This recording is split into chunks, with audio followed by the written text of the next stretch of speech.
വളരെ ശാന്തനായ ഒരു രാഷ്ട്രീയക്കാരനായും മന്ത്രിയായൊക്കെ മമ്മൂക്ക അഭിനയിച്ച ഒരു സിനിമയായിരുന്നു നയം വ്യക്തമാക്കുന്നു. ആ ഒരു സിനിമയുടെ ചില കഥകൾ നമ്മൾ ഒരു എപ്പിസോഡിൽ പറഞ്ഞിരുന്നു. ഇതേപോലെ മമ്മൂക്ക ഒരു വളരെ തീപ്പൊരി സഖാവായിട്ട് അഭിനയിച്ച ഒരു സിനിമയുണ്ട്. ആ ഒരു സിനിമയെക്കുറിച്ചാണ് ഇന്ന് ഞാൻ നിങ്ങളോട് ഡിസ്കസ് ചെയ്യാൻ പോകുന്നത്.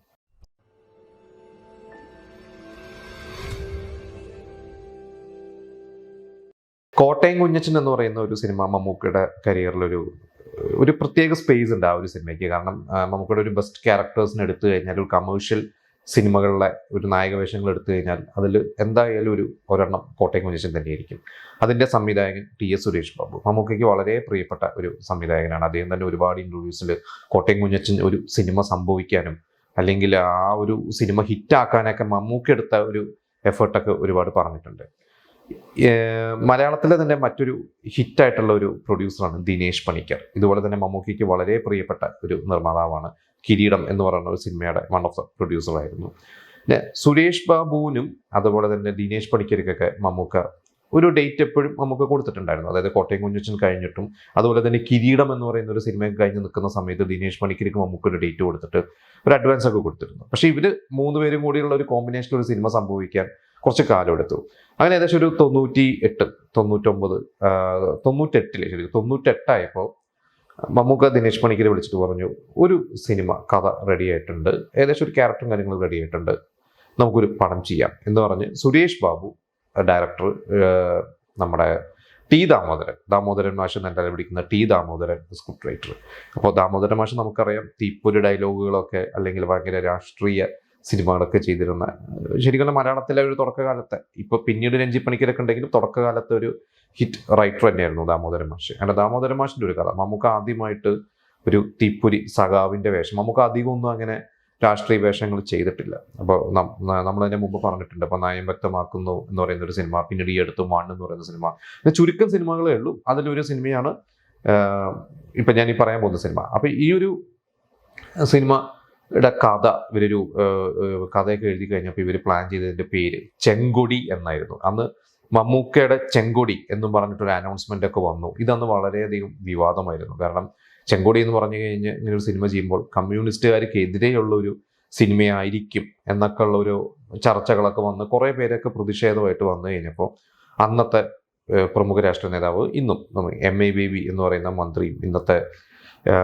പാർട്ടിയുടെ തന്നെ വലിയൊരു നേതാവൊക്കെ, അദ്ദേഹം ദിനേശ് പണിക്കരൊക്കെ ആയിട്ട് സംസാരിച്ചു. ഇതിൻ്റെ സ്ക്രിപ്റ്റൊക്കെ വായിച്ച് ഒരു കുഴപ്പമൊന്നുമില്ല, കാരണം ഇത് ഒരിക്കലും ഒരു കമ്മ്യൂണിസത്തിനെതിരല്ല, നല്ല കമ്മ്യൂണിസ്റ്റുകാരെ സപ്പോർട്ട് ചെയ്യുന്ന ഒരു സ്ക്രിപ്റ്റും കൂടിയാണെന്ന് മനസ്സിലാക്കിയിട്ട് അവർ സിനിമ പ്രൊസീഡ് ചെയ്തു.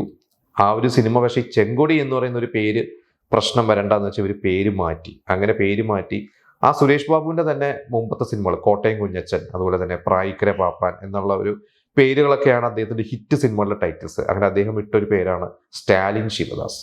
അങ്ങനെ ഈ ഒരു സ്ക്രിപ്റ്റ്, പക്ഷേ ദാമോദരൻ മാഷിൻ്റെ ഒരു സ്ക്രിപ്റ്റ് എന്ന് പറഞ്ഞാൽ എപ്പോഴും വളരെ ലെങ്തി ആയിട്ടുള്ള സ്ക്രിപ്റ്റ് ആയിരിക്കും. അപ്പോൾ ഇവർ പിന്നീട് കുറച്ച് കട്ട് ഷോട്ടൊക്കെ ചെയ്ത് സ്ക്രിപ്റ്റൊക്കെ ഷോർട്ടൊക്കെ ആക്കിയിട്ട് ഒരുവിധം 30-35 ദിവസങ്ങൾ കൊണ്ടാണ് ആ ഒരു സിനിമ ഷൂട്ട് ചെയ്തത്. അന്ന് ആ സിനിമ ഏകദേശം 1.25 കോടിയുടെ മേളിലായിരുന്നു അതിൻ്റെ ബഡ്ജറ്റ്. അന്നതൊരു ചെറിയ ബഡ്ജറ്റ് അല്ല, എന്നാൽ വളരെ ഹൈ ബഡ്ജറ്റും അല്ല. അപ്പോൾ പ്രൊഡ്യൂസർ ദിനേശ് പണിക്കർ തന്നെ പറഞ്ഞിട്ടുണ്ട്, സുരേഷ് ബാബു ഒരു പ്രൊഡ്യൂസേഴ്സ് ഡയറക്ടറാണ്. അദ്ദേഹം ഒരുപാട് ജൂനിയർ ആർട്ടിസ്റ്റുകളൊക്കെ ഉണ്ടെങ്കിൽ കൂടി അദ്ദേഹം വളരെ കൺട്രോൾഡായിട്ട് വളരെ ചെലവ് ചുരുക്കി അദ്ദേഹം ഷൂട്ട് ചെയ്തു. സുരേഷ് ബാബുവിൻ്റെ അനിയൻ സംവിധായകനായ TS സജിയും ഈ സിനിമയുടെ ഒരു സെക്കൻഡ് യൂണിറ്റ് ഡയറക്ടർ എന്ന രീതിയിൽ ഇരുന്നിട്ടാണ് ആ സിനിമ തീർത്തത്.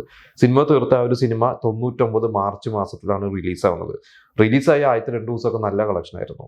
3-ാം ദിവസം സൺഡേ, ഒട്ടും പ്രതീക്ഷിക്കാതെ മലയാള സിനിമയുടെ ചരിത്രത്തിൽ ഒരു സിനിമ സൺഡേ റിലീസ് ചെയ്തു. പൊതുവെ വെള്ളിയാഴ്ചകളാണ് സിനിമകൾ റിലീസ് ചെയ്യാറുള്ളത്. സൺഡേ ഒരു സിനിമ, 6 മാസമായിട്ട് പെട്ടി കിടക്കുന്ന ഒരു സിനിമ റിലീസ് ചെയ്തു. ജോഷി, സുരേഷ് ഗോപി, രഞ്ജി പണിക്കർ ഒന്നിക്കുന്ന സിനിമ, അതായിരുന്നു പത്രം.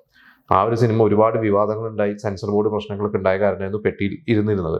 പക്ഷെ ആ സിനിമ എല്ലാ പ്രശ്നങ്ങളും അതിജീവിച്ച് ഒരു സുപ്രഭാതത്തിൽ ആ സിനിമ കൊണ്ട് തിയേറ്ററിൽ റിലീസ് ചെയ്തു. അന്ന് കോട്ടയം കുഞ്ഞച്ചന് 30-35 സെൻറ്ററിൽ റിലീസ് ചെയ്യുമ്പോൾ പത്രം ഇതിൻ്റെ ഡബിൾ സെൻറ്റേഴ്സിലാണ് റിലീസ് ചെയ്തത്.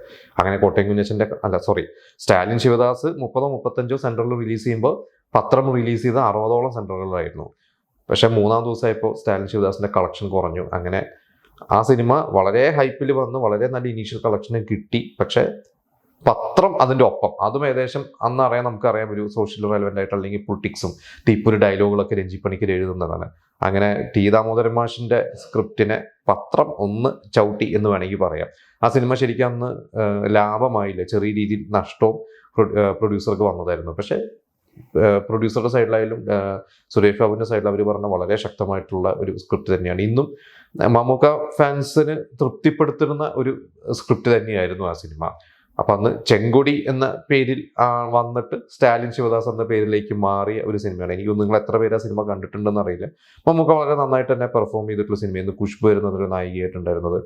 അന്നത്തെ ഒരു പൊളിറ്റിക്സ്, ശരിക്ക് ഇടതുപക്ഷത്തിൻ്റെ ഒക്കെ ചില പൊളിറ്റിക്സും ഇവരുടെ ശരിക്കും ഒരു പൊളിറ്റിക്സ് പറഞ്ഞാൽ കൂടുതൽ അതിൽ എനിക്ക് തോന്നുന്നു ഈ രാഷ്ട്രീയ കൊലപാതകങ്ങളെക്കുറിച്ച്, രക്തസാക്ഷികളെക്കുറിച്ച് അങ്ങനെയുള്ള ചില ഒരുപാട് കാര്യങ്ങൾ ചർച്ച ചെയ്തൊരു സിനിമയായിരുന്നു.